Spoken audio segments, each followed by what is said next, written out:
È stato davvero, come dire, un percorso faticoso, ma che ha avuto il risultato che noi speravamo, per cui sia tutte le criticità che avevamo sollevato, sia complessivamente l'impianto proprio del bando e i contenuti del bando hanno trovato, insomma, l'equilibrio che noi avevamo richiesto. Dopo 8 giorni di sciopero, i 108 lavoratori portuali temporanei sono dunque tornati a lavorare con soddisfazione per il raggiungimento dell'accordo con l'autorità di sistema portuale che 10 giorni fa aveva pubblicato il bando contenente punti contestati dai sindacati e giudicati ambigui. Cambia che tutte quelle criticità che avevamo evidenziato, dalla clausola sociale alla chiamata nominativa, tutti questi elementi sono andati al loro posto o sono stati tolti, quindi insomma quegli elementi di ambiguità sono stati tolti o sono stati integrati da spiegazioni chiare e comprensibili a tutti. Di fatto il porto si è impegnato a fare quanto annunciato la scorsa settimana nel corso di una conferenza stampa, modificare e integrare il bando tenendo conto delle criticità esposte dai lavoratori. Per noi il porto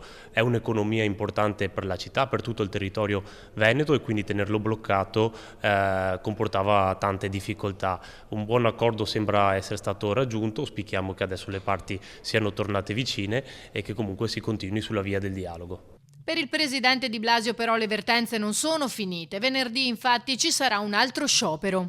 Siamo soddisfatti per questo grande risultato e per questa battaglia che abbiamo condotto all'interno del Porto di Venezia, che costituisce anche un faro illuminante su quello che saranno le gare per la concessione del bando di fornitura e lavoro temporaneo articolo 17 in tutta Italia. Rimane sullo sfondo la questione dello sciopero in piedi dei lavoratori dell'autorità portuale domani, per cui ci sarà anche una manifestazione davanti all'autorità portuale a Santa Marta, e speriamo che questa nuova conquista del lavoro possa essere d'auspicio anche per trovare una soluzione per i lavoratori dipendenti di ADS Pimas.